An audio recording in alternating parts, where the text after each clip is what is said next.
definitely working, man, when y'all boys dropped that Uptown Saturday Night, man.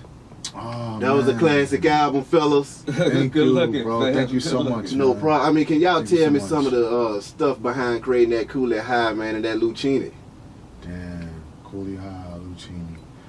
Well, what I will say is that when the way we got signed to Profile Records was Coolie High, and it was over the Michael Jackson Lady in My Life sample initially, and we couldn't clear it, so then we went to Janet and we did Funny How Time Flies, and we couldn't clear that either, so we replayed it, you know, with our own little twist on it.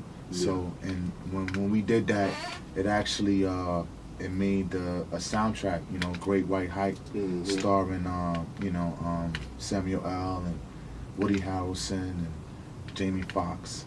It was a dope introduction, you know, as some teenagers just coming into the game and stuff like that. So, no, I mean, I feel like our introduction to it all was pretty stellar. Yeah. You know, and Luchini, it came a year after, and because we was on tour with De La Soul, and that was a dope experience. And on that tour with De La Soul, we met Ish from Digable Planets, and it was just another dream after another dream after another dream after another dream. Being kids coming from the Bronx, you know what I'm saying? Like just our whole, you know what I mean? Perpetual gray staring in your face, about to do what ain't got to do. Still roll the ace, Trump cats always want to be in my circumference. I'm still ready to bump this straight radius.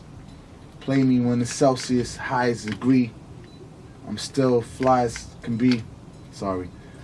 But, you know, anything that was, you know, being graffiti, spray painted on the walls, and linoleum spinning on your back and spinning around and posing exact, like it was just. You ain't say nothing about no cardboards yet. Cardboard box. You know what I mean? Like it was dope, man. Yeah, that's the BX though. It was dope. I mean, that Black Connection off that album, though, man. That was another one of my favorite joints, man. Thank you, bro. Yo, a lot of cats around the way was saying, yo, I need to do a video for that. Yeah. Right? But I didn't think that it, it coincided with what we was doing at the time. Yeah. You know what I'm saying? But it's like one of my favorites that we made. You know what I'm saying? Yeah. I mean, how do y'all describe y'all flow? Because, I mean, from up north, you know, coming down here to the south, we'd hear the music, and a lot of it be hard, hip-hop and stuff like that. And we didn't know that New York had no players until Camp Low came on the scene. Damn. You see what I'm saying? It's kind of quiet. It's kept, you know what I'm saying? Because when you walking around like 8 to 10 million people with their face on crunch, it has to be a little bit more designed with the mean face. Yeah. Right? But within that, you know what I'm saying, we still exist. Yeah. You know what I'm saying? Yeah. I mean, I'm with you. It's fly guys around the globe. That's correct? right. You know what I'm saying? Right. So, you know, we just bring our little attempt on it, our paintbrushes on it. That's a little right. differently, yeah. Already. I mean, the video to Luchini, man, I mean, y'all look like y'all had a good ass time shooting that thing. I mean, was it really as fun on that set as it came across on the picture? Yeah, and in total. And I ran, because he always be like, yo, you know what I'm saying? Yeah. I ran faster because we raced. We raced one day. And it was snowing. Yeah. You know what I'm saying? It was sleet on the ground and stuff like that. You know what I'm saying? Yeah. So he think he got the best of me and my dude Kareem. Hey, yo, check me out. He think he got the best of me and my dude Kareem because he's like, yo, I'm the one that's going to start off slow, but I'm, in the end, I'm going to pick it up. And he did that day. So I was like, okay, you got that. You know what I'm saying? Yeah. But in Luchini, I smoked him. I smoked him in Luchini. This is the thing about it. If you don't know that you're in a challenge, then you just ease back. Yeah. You know what I'm saying? But then if you wake me up like ding ding whatever, you know what I mean? Don't wake up the lion, B. Whatever, yo. You play that video a billion times. Yeah. I got up on him. And you know, we still jumped in the van at the same time together. You know what I'm saying? That's how we do it. We pulling this shit off together. The 70s themes and inspirations behind the music. I mean, how did that go? You good? Well, I mean, you know. Yeah. Everything before, like you know, you could listen to the KRSs and all that. You could listen to the Tribes. You could listen to the Jungle Brothers. Yeah. You could listen to all the cats, Slick Ricks and all that before time, right? But what I listen to, I mean, what cats mostly listen to, is R&B, soul music. You know what I mean? You could learn a lot from that rather than just hearing just lyrics by itself. That's right. Just feeling before it. You know what I mean? So I go off feeling initially. Yeah. Yeah. Nah, it's dope, and to work with somebody like Ski, who's, you know, who basically introduced us, you know, to this.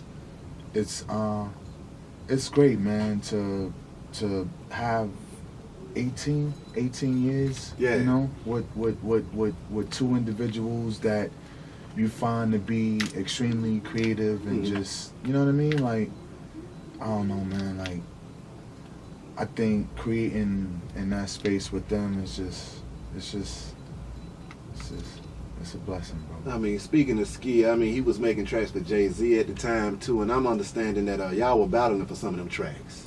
Yeah, well, that's always the misconception with that, because I mean, like, yes, well, like me and Chiba were like be in the kitchen, or because Ski had a small, he was in the studio apartment at that time. Yeah. So we were all in there, you know, Jay-Z, Camp Lo, Children of the Corn, which was Mace and Cameron's group together,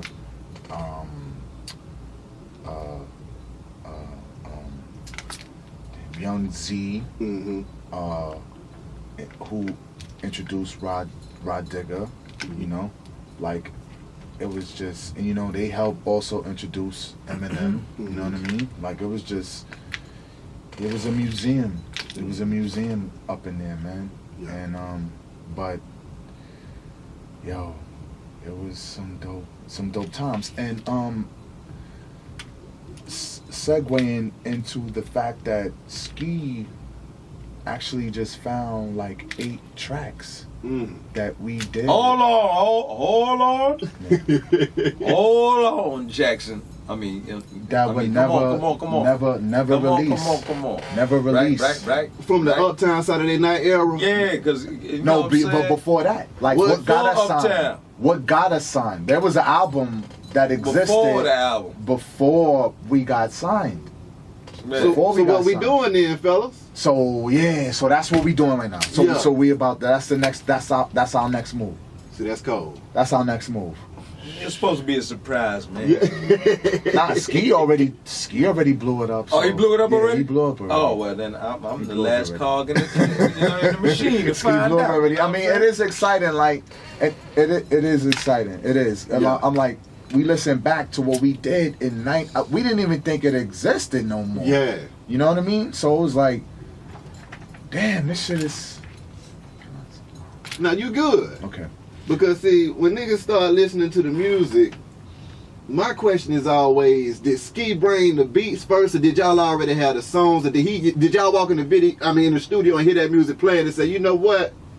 It's about to go down in this thing. This is bringing this out of me right now. It's never bringing some lyrics to the stool. Yeah. No. Everything was on the spot. Everything was on the spot.